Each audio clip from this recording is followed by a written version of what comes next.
బద్మాషులు 1 hour 55 minutes run time తో theatres లో release అయ్యి ఇప్పుడు ఈటీవీలో స్ట్రీమ్ అవుతుంది.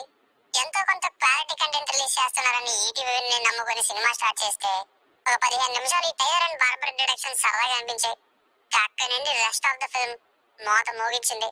అసలు స్టోరీ ఏంటి అంటే చెప్పేటట్టుగా స్టోరీనే లేదు. సినిమా మొత్తం కొత్త వాళ్ళని పెట్టి తీసినప్పుడు ఎంగేజ్ చేయాలంటే కావాల్సింది స్ట్రాంగ్ స్టోరీ అండ్ రైటింగ్స్. అక్కడే సినిమా ఫెయిల్ అయింది. వీళ్ళిద్దరూ బద్మాషులు అని చెప్పి 1-2 సీన్లు సరిపోతాయి, కానీ ఇంటర్వెల్ వరకు మళ్ళీ వీళ్ళు బద్మాషులే అని చెప్పి నవ్వు తెప్పించిన సీన్స్ తో ఇంటర్వెల్ వరకు రన్ చేశారు. అప్పుడు ఒక సిస్టమ్ పోయినట్టుగా దొంగతనం ఎవరు చేశారంటూ మళ్ళీ మొదలై ఆ మెయిన్ పర్సన్ ఎవరో కనిపెట్టే ప్రయత్నం మళ్ళీ ఇంకో సాంగ్ వేసి మరీ చూపిస్తూ ఎండింగ్ కి మమ అనిపించేశారు. 4 ఎమోషనల్ డైలాగ్స్ వేసేసి. ఓపెన్ గా చెప్తే లీడ్ యాక్టర్స్ ఇద్దరు సరదా పర్ఫార్మెన్సెస్ తప్ప మిగతా సినిమా కొంచెం కూడా ఎంగేజింగ్ అనిపించలేదు నాకు. వాళ్ళ యాక్టింగ్ కూడా waste అయిపోయిందనే feels.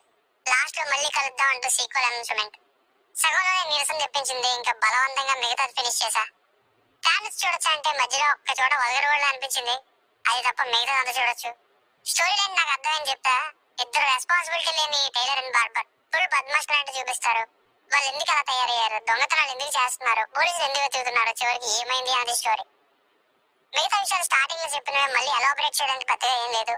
Introductions and performances, కొంత బ్యాక్గ్రౌండ్ మ్యూజిక్ పర్లేదు. ఇక songs, story, screen play, writings ఇవి మెయిన్ గా ఫెయిల్ అయ్యాయి. కామెడీ అయితే ఏం నవ్వించలేదు.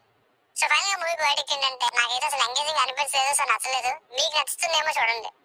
It's not an engaging film. Rating వచ్చేసి ఇది నా ఒపీనియన్ 2/5. మీకు నా వర్క్ నచ్చినట్లయితే మరిన్ని రివ్యూస్ కోసం మన ఛానల్ ని సబ్స్క్రైబ్ చేసుకోండి. Thank you.